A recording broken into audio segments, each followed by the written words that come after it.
स्वागत है आपका फुल स्टॉप में। मैं हूं आपका साथी सौरभ द्विवेदी। आज हम एक नया प्रोग्राम लेकर के आए हैं। बुंदेलखंड की ढाकड़ साहित्यकार, एक महिला साहित्यकार और बुंदेलखंड की एक पहली महिला साहित्यकार के रूप में जानी जाती हैं छाया सिंह जी। मैं उनकी किताब सांझी छत के बारे में बात करूंगा। ये उनकी किताब है। आप लोग इसका कवर पेज है और इसके पीछे का कवर पेज है, इसको भी आप देख सकते हैं। और इनसे इसकी किताब के बारे में चर्चा करेंगे, साथ ही समाज के बारे में चर्चा करेंगे, वर्तमान जो राजनीतिक परिदृश्य है उसके बारे में चर्चा करेंगे। स्वागत है आपका साहिब। Thank you so much Saurabh ji. क्या लगता है आपको, कैसी शुरुआत हुई इस किताब को लिखने की? क्या लगा आपको और कैसे पूरा सफर तय किया है इस किताब का आपने? देखिए, पहले तो मैंने ऐसा कुछ नहीं सोचा था कि मैं लेखन में जाऊंगी। शादी से पहले मैंने थोड़ा सा लिखा था, लेकिन कम उम्र में शादी हो जाने के बाद और बहुत कठिन पारिवारिक परिस्थितियां रहीं। जॉइंट फैमिली थी, ऑर्थोडॉक्स फैमिली थी, कोई किसी तरह का एक्सपोजर नहीं था। तो उसमें घर परिवार बच्चों की देखभाल करते हुए लिखने का तो कुछ नहीं हो पाया, लेकिन मैंने पढ़ना नहीं छोड़ा कभी। तो वो पढ़ते रहे, कहीं ना कहीं साहित्य से थोड़ा जुड़े रहे। उसके बाद ये था कि अब जब बच्चे सेटल हो रहे हैं तो अब मेरा क्या, मेरा भी जीवन है। मुझे महसूस हुआ आपको? ये महसूस तो मुझे हमेशा होता रहा, लेकिन ये था कि अभी जो सामने हमारी प्रायोरिटीज हैं, हमारा परिवार है, हमारे बच्चे हैं। जब ये मेरा बेटा भी 8th में आ गया, तब मैंने कहा अब बच्चे मैच्योर हो गए हैं, तो अब आज के ज़माने में बहुत ज़्यादा ज़रूरी है कि बच्चों के साथ आप अपने को भी सेटल करें। बच्चे सेटल होके अपनी अपनी फील्ड में चले जाएंगे, फिर आप क्या करेंगी? तो बच्चों के साथ खुद को भी सेटल करना ज़रूरी है। तो वही लगभग 43-44 की उम्र में मैंने सोचा कि अब कुछ करना है। जी, जैसे हमने सुना कि 44 की उम्र में आपसे ही चर्चा के दौरान बात निकली थी कि महिलाएं जहां सब कुछ खत्म मान लेती, जीवन भी खत्म मान लेती हैं, कहीं ना कहीं पर वो एक ढर्रे में जीने लगती हैं। तो यहाँ से आपने शुरुआत की थी 44 की उम्र में? जी हाँ, तो मेरे पास कई ऑप्शन थे कि मैं ट्यूशन्स कर सकती हूँ, या मैं कोई छोटा सा लघु कुटीर उद्योग टाइप कर सकती हूँ, या कुछ भी कर सकती हूँ, लेकिन मैंने कहा उसमें टाइम बहुत जाएगा। तो मैं चाहती थी कि मेरा घर परिवार भी डिस्टर्ब ना हो, मेरे शौक और मेरी इच्छाएं भी पूरी हो जाएं। मैंने सोचा चलिए लिखते हैं, राइटिंग करते हैं। तो 43-44 की उम्र से थोड़ा थोड़ा प्रोसीजर शुरू हो गया। 2015 में मेरी एक कहानी कंप्लीट हो गई, दिल को देखो। तो पहले दर्शक और श्रोता जो होते हैं लोगों के घर पे ही होते हैं, तो यही मेरे पति और 3 बच्चों को बिठा के मैंने कहानी सुनाई। इन लोगों ने कहा बहुत अच्छी पब्लिश कराई है। अब कुछ आइडिया नहीं था, घर में गृह शोभा पड़ी थी, उसके एड्रेस पे भेज दिया। और आपको बताऊं ईमानदारी से, मुझे कोई आशा नहीं थी कि मेरी कहानी सेलेक्ट हो जाएगी या वो प्रकाशित होगी। लेकिन जब वहां से मुझे आया लिफाफा दिल्ली प्रेस से कि आपकी कहानी स्वीकृत है, और अगर आप ये 1000 रुपये कॉपीराइट के स्वीकार करें तो आपकी कहानी हम प्रकाशित करेंगे, तो लिटरली मैं आपको बताऊं कि मैं नाच रही थी लिफाफा हाथ में लेके कि मतलब मैंने तो ऐसे ही लिख दिया था, यानी इस लेवल की है कि वो छप सकती है। तो उस बीच तब तक मैं और कहानियां लिख चुकी थी। तो वो जो कहानी थी मेरी मुक्ता जून 2016 में, प्रेम विशेषांक था। वो बहुत स्वीट सी लव स्टोरी थी, दिल को देखो। तो वो प्रकाशित हुई। उसके बाद फिर थोड़ा सा सफर आगे बढ़ा। तब तक फिर मेरे गुरुजी का मुझे आशीर्वाद मिला, डॉक्टर चंद्रिका प्रसाद दीक्षित ललित सर जी का। उसके बाद तो फिर सफर चलता रहा। अच्छा, ये जो किताब है सांझी छत, इसकी सबसे करीब कहानी कौन सी हो सकती है जो आपको सबसे ज़्यादा प्यारी हो, जो ऐसी लगे कि नहीं ये सबसे ज़्यादा आपसे रिलेशन रखती है, समाज से रिलेशन लगती है, महिलाओं से रिलेटेड है? कौन सी कहानी है वो? इसमें देखिए ऐसी कई कहानियां हैं। एक तो जो सांझी छत, जो इसकी टाइटल, उसमें उसमें देखिए आप इस समय की समाज की जितनी ज्वलन समस्याएं हैं, लगभग सांझी छत में मैंने सबको समेटा है और उनका एक सोल्यूशन भी दिया है। एक कहानी है गिद्ध है गिद्ध। देखिए समाज चाहे जहाँ चला जाए, चाहे जितनी तरक्की कर ले, नारी को आज भी गोश्त के तौर पे ही देखा जाता है। कहने में खराब लगता है लेकिन हकीकत है। तो एक गिद्ध ही गिद्ध कहानी है मेरी। उसमें जो रेलवे ट्रेन में आपने देखा होगा चने बेचती हैं गरीब महिला है, एक चना बेचने वाली महिला, एक गांव की ऑर्डिनरी गृहिणी है जो हाई स्कूल पास है, और एक आईएएस ऑफिसर है। समाज के 3 वर्गों का प्रतिनिधित्व करती हैं ये महिलाएं। लेकिन आप देखेंगे कि तीनों को कहीं ना कहीं शोषण का, छेड़खानी का शिकार होना पड़ता है। तो ये बहुत ही स्याह पहलू है हमारे समाज का। आज भी कहा जाता है कि नारी सुरक्षित है, लेकिन नहीं, हर वर्ग की नारी को, महिला को, लड़की को कहीं ना कहीं शोषण का शिकार होना पड़ता है। सवाल मेरे दिमाग में आया जी जो करंट अफेयर है, जी।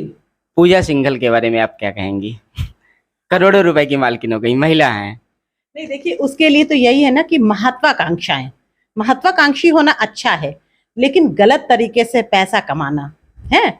मैं महिला हूं, जब इस तरह के कामों में मैं किसी महिला को देखती हूँ तो कहीं ना कहीं मुझे खुद शर्मिंदगी होती क्योंकि है। वो भी आईएएस है, हाँ जी, हाँ जी। पीड़ित होने की बात की जाती है, हाँ हाँ और अब वो इतना बड़ा भ्रष्टाचार कर गया है। हाँ, वही चीज है कि देखिए कि कहीं पर ये भी दोनों पक्ष हैं कि एक जगह वो मेरी कहानी में आईएएस महिला पीड़ित है कि जहां मंत्री ने उसका हाथ दबा के कहा कि आप हमारा ध्यान रखिए और हम आपका ध्यान रखेंगे, हमेशा मलाईदार पोस्टों पर आपकी नियुक्ति होगी।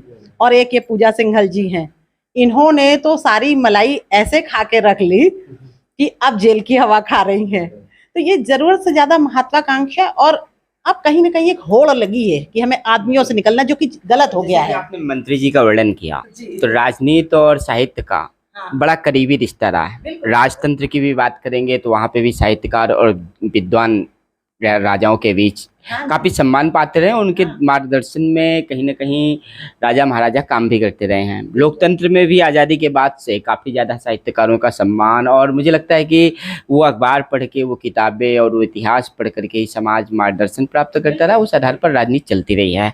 लेकिन आप क्या देख रही हैं 21वीं सदी में, 2010 और 2014 के बाद से क्या बदलाव कुछ आपको नज़र आया है कि साहित्य और राजनीति की दूरियां कुछ बढ़ गई हैं, या पहले जैसा रिश्ता है? मुझे तो ऐसा लगता है कि जैसे आपने बात करी राजतंत्र की, तो पहले भी देखिए राजाओं के दरबार में हमेशा विद्वान होते थे, कवि होते थे। ऐसा नहीं कि केवल वो चारण भाट होते थे कि वो केवल राजाओं की प्रशंसा करते थे, वो रास्ता भी दिखाते थे। और साहित्यकार जो है वो हमेशा पथ प्रदर्शक होता है, और किसी भी समय का आप साहित्य पढ़ेंगे तो आप उस समय को जान सकते हैं। तो साहित्य इतना क्लियर और स्पष्ट होना चाहिए, इतने ईमानदारी से लिखा होना चाहिए। तो पहले भी राजतंत्र में जो कवि होते थे, तो वो भी देखिए राजाओं को मार्ग दिखाते थे। उनका जो साहित्य था, राजा उनसे सलाह लेते थे। अकबर के जो बीरबल जी थे, उनके बिना तो वो चलते ही नहीं थे, वो कितने विद्वान थे, हर समस्या का उनके पास हल था। तो साहित्य तो समाज का दर्पण है, लेकिन अब मुझे ऐसा लगता है कि राजनीति भी बहुत ज़्यादा मटेरियलिस्टिक हो गई है, नेम फेम सब में हो गई है। एक कहीं जो एक अच्छा पक्ष है साहित्य का, जो साहित्यकार समाज को रास्ता दिखाता है, या उसकी राजनीति में वो कोई दखल नहीं है। राजनीति मैं कहना चाहूंगी कि गंदी हो गई है इस समय। तो अब मुझे लगता है उतना वो नहीं है, और लोगों में भी साहित्यकारों के लिए एक कोई उतना नाम नहीं है पहले। और बुंदेलखंड को कैसे आप देखती हैं? बुंदेलखंड में भी मंत्री जी होते हैं, बुंदेलखंड में भी नेता हैं, और बुंदेलखंड में साहित्यकार भी थोड़े बहुत कम हैं, कुछ ही साहित्यकार हैं, गिनती के आपको मिल जाएंगे, उंगलियों में गिनने के लिए, और जो पहले थे वो स्वर्गलोक सिधार गए हैं। तो आप कैसे देखते हैं यहाँ के नेताओं को? आप क्या संदेश देना चाहेंगी आगे भविष्य में हमारा समाज अच्छा हो, राजनीति अच्छी हो, तो यहाँ के नेताओं से आप क्या कहना चाहेंगे? हम तो यही कहना चाहेंगे कि देखिए समाज जो है साहित्य के बिना नहीं चल सकता, वो एक ही सिक्के के दो पहलू हैं। तो जो अच्छा साहित्य है वो आप भी अगर प्रमोट नहीं करेंगे, जनप्रतिनिधि होते हुए अगर आप उसको प्रमोट नहीं करेंगे, तो फिर साहित्यकार कैसे कर पाएगा? दूसरी बात, महिलाएं वैसे भी आप देखते हैं आमतौर पर लेखन में बहुत कम है, बुंदेलखंड में भी और या हमारे बांदा जिले के आसपास। तो अगर कोई करता भी है, अगर उसको जनप्रतिनिधि सपोर्ट नहीं करेंगे तो ये चीज़ तो सही नहीं है। तो चाहे प्रजातंत्र हो, चाहे राजतंत्र हो, या इस समय मैं कहती हूँ राज्य सरकार हो या स्थानीय सरकार हो, तो साहित्यकार को सबको तो प्रमोट करना ही चाहिए। फिर एक महिला को तो कहीं ना कहीं एक और ज़्यादा उससे देखना चाहिए, क्योंकि देखिए महिलाओं के लिए स्थितियाँ आसान नहीं होती, घर परिवार को सब लेके चलते हुए, और साहित्य जैसी जगह कठिन जगह है, स्थान बनाना और एक अपना तरीके से लिखना, एक अपना साहित्य लिखने का एक अलग तरीका होता है, एक विशिष्ट तरीके का लेखन होता है। तो अगर उसको जनप्रतिनिधि और राज्य सरकार और प्रदेश सरकार और मतलब हमारे भारत सरकार से सपोर्ट मिलता है तो बहुत अच्छी बात है। तो काफी दूरी तो है। अच्छा, आप कलाकार भी हैं, कुछ जी। मूवी पर आपने काम भी किया है। हाँ जी। तो कैसे आप ये सफ़र तय कर पाती हैं? घर से समय कैसे निकाल पाती हैं? बच्चों को कैसे मैनेज करती हैं? हस्बैंड को कैसे खुश रख पाती होंगी? ये सब कुछ एक महिला को मैनेज करना बड़ा कठिन हो जाता है, जी, जी। वो भी यहाँ बांदा जैसी जगह पर। कैसे कर पाती हैं सब? देखिए ऐसा है कि 24 घंटे ही सबके पास होते हैं, तो एक कठिन मेहनत, एक टाइम मैनेजमेंट और एक लगन, क्योंकि अगर आप करना चाहते हैं तो कर लेते हैं। तो उसी 24 घंटे को मैं डिवाइड करती हूँ। मेरे घर की प्रायोरिटीज़ जो हैं, मेरे बच्चे जॉब करते हैं, मेरे हस्बैंड एडवोकेट हैं, तो घर का काम करके सब करके अपना टाइमली मैं करके फिर कुछ अपना टाइम निकालती हूँ। और हाँ, मेरे हस्बैंड बहुत सपोर्टिव हैं। मैंने अपने बच्चों को भी इंडिपेंडेंट बनाया है। अगर मैं कहीं चली गई, मुझे लेट हो रहा है, तो मेरे बच्चे भी मैनेज कर लेते हैं। और बाकी पति और बच्चों के सपोर्ट के बिना बड़ा मुश्किल है, लेकिन हाँ, जब मैं उनको कोई शिकायत की गुंजाइश रखती नहीं हूँ, तो उनका भी कोई विरोध करने का वो नहीं बनता। और मेरी सफलताओं में, मेरी उपलब्धियों में सबसे ज़्यादा खुश मेरे पति और मेरे बच्चे ही होते हैं। अब आपसे एक अंतिम सवाल हम करेंगे, क्योंकि हमने आपको जो परिचय दिया है वो बुंदेलखंड की एक धाकड़ साहित्यकार के रूप में परिचय दिया है, और रानी लक्ष्मीबाई तो धाकड़ है ही हैं। एक मूवी है धाकड़, उसकी भी काफ़ी चर्चा है। और सारे परिदृश्य में देखें तो बुंदेलखंड अपने आप में काफ़ी पिछड़ा है, आज भी है। हर तरह की समस्याएं, ज्वलन समस्याएं बनी हुई हैं, और महिलाओं का मुद्दा जो कहीं नहीं उठता है, खासतौर से बुंदेलखंड की महिलाओं का। मुझे पूरी आशा है कि इसको पुरुष बहुत सारे सुनेंगे, नेता भी सुनेंगे, समाज का हर वर्ग, कहीं ना कहीं युवा वर्ग भी सुनेंगे, युवतियां भी सुनेंगी। आप क्या कहेंगे युवतियों से और महिलाओं से कि वो अपना किस प्रकार से जीवन जिएं? जिस प्रकार आपने 44 साल की उम्र में एक शुरुआत की और ये मुकाम हासिल किया, कैसे कोई महिला निकल करके ऐसे हासिल करे, मैनेज करे? देखिए, सबसे पहले तो मेरा ये कहना कि समाज पुरुष प्रधान है हमारा। तो पुरुष प्रधान में समाज अपने आप को पुरुष अपने आप को वैसे भी सुपीरियर समझता है। वहाँ महिला दोयम दर्जे की, और अफसोस की बात यह कि महिला खुद को दोयम दर्जे का समझती, तो वो वहाँ भी दोयम दर्जे की हो जाती। तो मेरा तो ये कहना है कि धाकड़ बनिए, अपने लिए स्टैंड आपको लेना होगा। कोई आपके लिए कहीं खड़ा नहीं होता, चाहे घर परिवार कहीं कुछ गलत है उसका विरोध करिए। आपको अपने शौक पूरे करने हैं, आपको अपनी इच्छाएं पूरी करनी, तो आपको भी कोई पुनर्जन्म नहीं मिलने वाला। इसी जन्म में आपको भी अपने, तो घर परिवार की जिम्मेदारियों को वो करते अपने लिए समय निकालिए। और धाकड़ बनना बहुत जरूरी है। प्रेमचंद जी ने भी कहा था, गऊ बनने से काम नहीं चलता समाज में, जितना दबो लोग उतना ही दबाते हैं।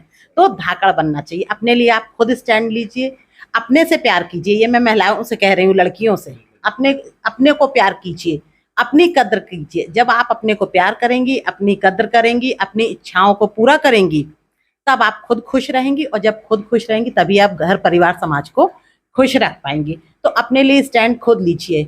कोई नहीं आएगा कि आपका उद्धार करे, जो करना है खुद करना है। और एक एग्जाम्पल आप लोग मेरा ले सकते हैं कि बहुत कठिन परिस्थितियों से निकल के आज जो मैंने अपनी जगह बनाई है, तो धाकड़ तो बनना पड़ेगा। आज के ज़माने में बिना धाकड़ बने चलता नहीं है।